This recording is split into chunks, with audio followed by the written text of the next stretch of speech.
Welcome to today's Yin Yoga class. You'll need 2 cushions or a yoga brick, a bolster, that we're going to start with them positioned underneath the low back as we come into our reclined bridge pose, Supta Baddha Konasana. When you're in Supta Baddha Konasana, you're going to draw the right knee in towards the chest and extend the left leg long. This allows us to get an opening in the left hip flexor, whilst putting a little bit of pressure as you draw that right thigh in on the ascending colon, so great for the digestive system. So with the brick, the bolster, the cushion underneath the sacrum, this is supporting us here. Do make sure that the shoulders are relaxed on the ground, the back of your neck is long, as well as your head just relaxed on the ground, so softening the facial muscles, closing down the eyes, and just allowing the breath to flow easily in through the nose. And as you exhale, you can breathe out through the nose or mouth. We're going to be here for around 2 minutes. Each pose, each side, 2 minutes in today's Yin Yoga class.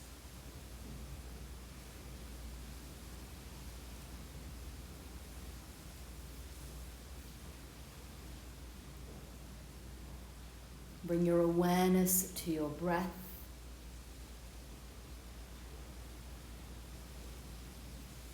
And here, right at the beginning of class, just notice how your breathing is.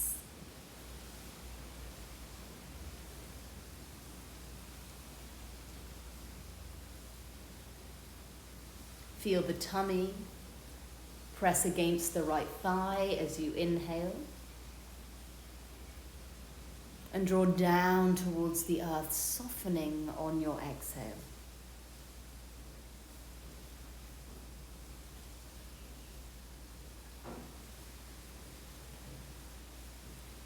Every time you breathe out, just seeing if that right knee maybe draws in and up a little bit closer to the chest, to the armpit. Left leg stays heavy before we switch sides. So left knee draws in. Change the interlace of the fingers as you keep the left knee drawn in and up towards the chest, and the right leg now extends down towards the earth. Perhaps gauging the difference between right and left side. And then sweeping your awareness through your body, just tuning into the areas that may feel a little sticky, a little tight.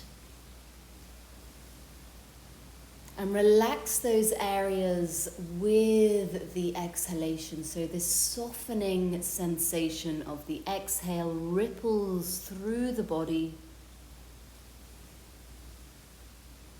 So when you soften, the muscles relax. When the muscles relax, we find space.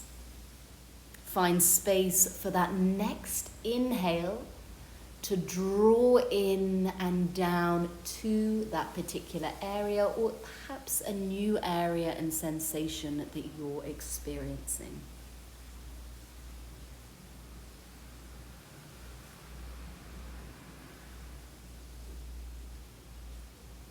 And as you start to settle into the yoga practice, now just deepening the length and depth of your inhale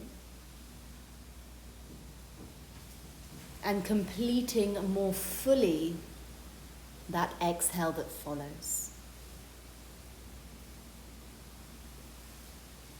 Practicing and training your mind to stay with the beginning of the inhale to the end of the inhale, to the beginning of the exhale right through to the end of your exhale.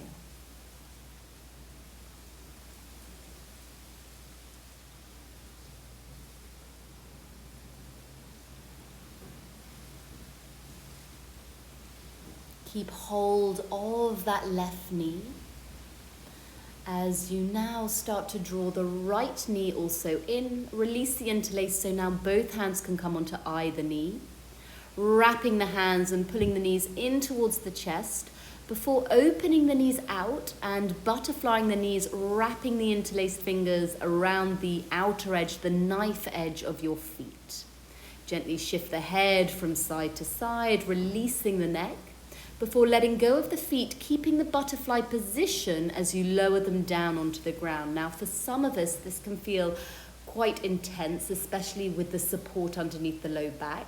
So if you need to open and close the knees a few times, you can. Then to get the opening for the chest, go ahead and lengthen your arms up alongside the ears.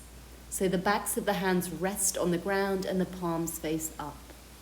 Supta Konasana, this lovely pose to open across the groin, the hips. Feel how the ribs also separate, giving you lots of room to take a lovely big belly breath all the way in and all the way out. Again, just seeing if you can lengthen the inhale. And lengthen also your exhale.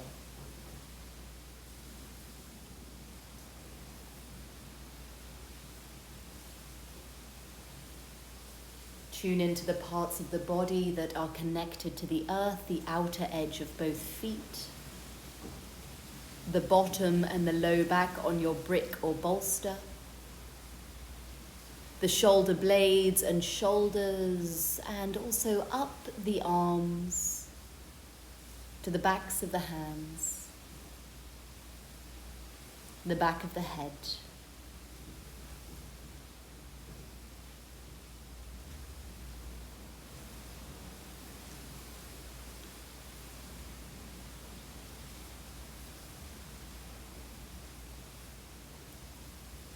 The breath and the physical body keeping you connected to this moment. And as we open to the practice, physically opening here, now I want you to choose whatever word, positive manifestation arises as you sweep the arms back around and lift the knees up. Feet down, hips lift up so you can slide the brick out and away. Once the brick is out the way, hug the knees in, just gently rocking from side to side before rocking and rolling forwards and backwards one or a few more times until you make your way up into our Malasana, our yogi squat position. Have your feet slightly wider than hips distance apart. The toes will be turned out and the heels drawn in. Bring the hands together and then see if you can shift your wrists so they're level at the same height as your elbows. They don't have to be, but this will just create more of an opening around the hips as it will push the knees out towards the knife edge of your feet. Keep pressing your hips forward and then lift up through the chest. If you're rounding the back, see if you can cultivate a neutral spine, right up through the back of the neck so the chin is not jutting out. You're drawing the chin in, and it is the crown of your head that is lifting up. Again, tune into the jaw if you need to breathe out through the mouth with a sigh, just to connect around the jaw muscles, the teeth and the tongue to soften. It's a nice reminder, just breathing out through the mouth. And as you breathe in through the nose, go right down to your feet, checking that your feet aren't collapsing in, but you're sending the weight to the outer edges of your feet. Same with the knees. The knees are not collapsing in. You're sending the knees out. You're sending the energy out. We are expanding out.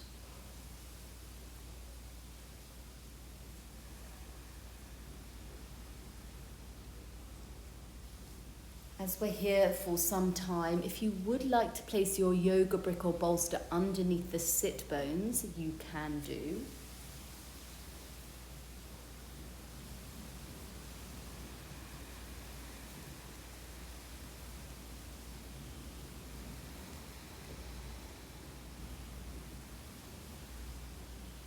Breathing in for a count of 4, 3, 2, 1. Exhale, 1, 2, 3, 4.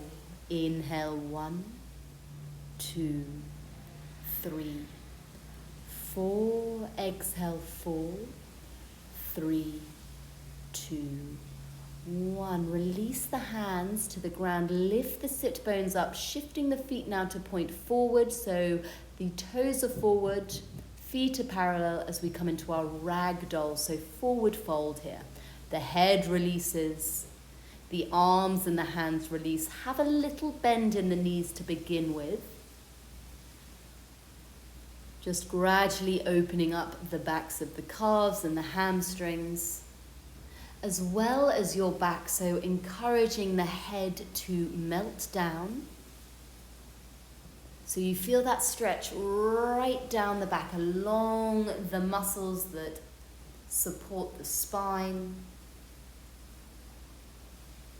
And with each breath here in your ragdoll, in your forward fold, just making sure the weight is not collapsing in the backs of the heels, but it's spread throughout the whole of your feet. So I like to shift the weight a little bit further forward in the balls of the feet. And at the same time, as you stay in the pose, just straightening the legs little by little, but not locking the joints. If you want to go deeper, folding the arms can just create a little bit more weight. So you have gravity and the arm bones pulling the chest and the head and the torso down towards the earth.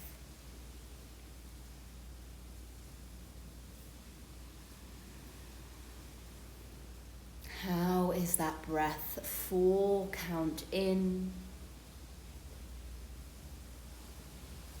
4, count out.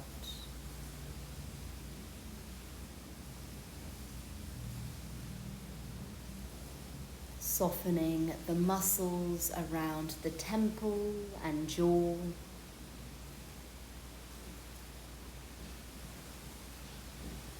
Can your head release? Can your neck release more?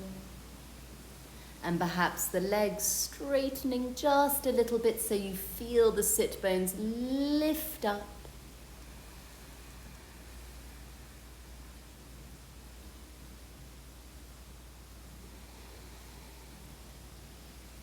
And then go ahead and soften the knees so the hands can connect to the ground.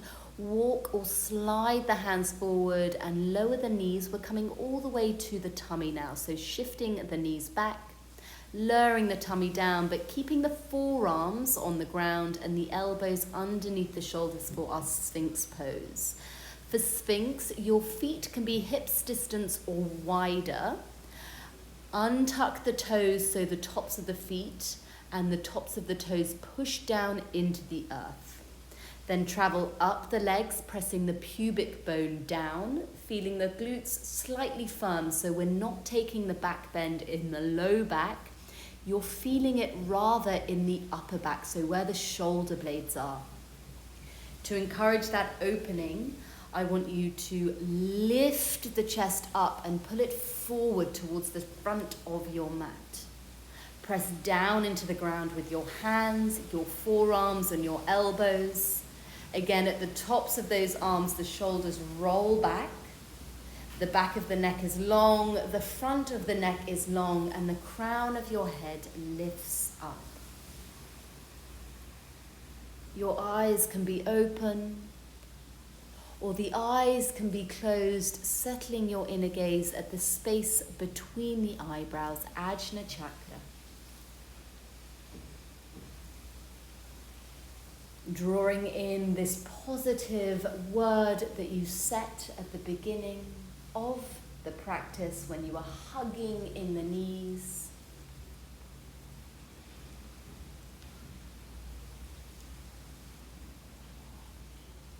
And just allowing that energy to radiate across the collarbones, across the heart.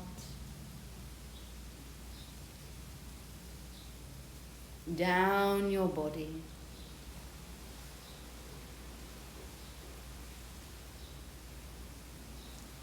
Down your legs to your toes.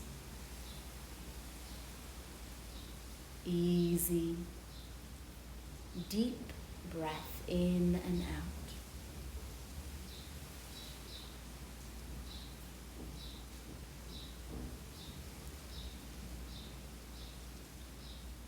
Can you open the chest just a little bit more before sliding the elbows out, one palm on top of the other to make a pillow to release your head and chest down. Then slide the hands in line with the chest as you push back into a child's pose. So moving the knees together, glide the arms alongside the legs so the backs of the hands rest on the earth and the palms face up to the sky.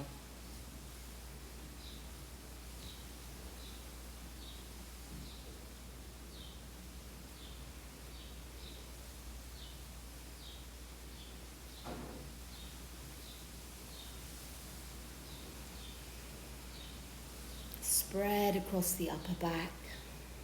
And then as you inhale, lift the head and chest, stack the shoulders above the hips. Let's close our practice with an Om mantra, so bringing the hands to the heart. Take a deep breath in.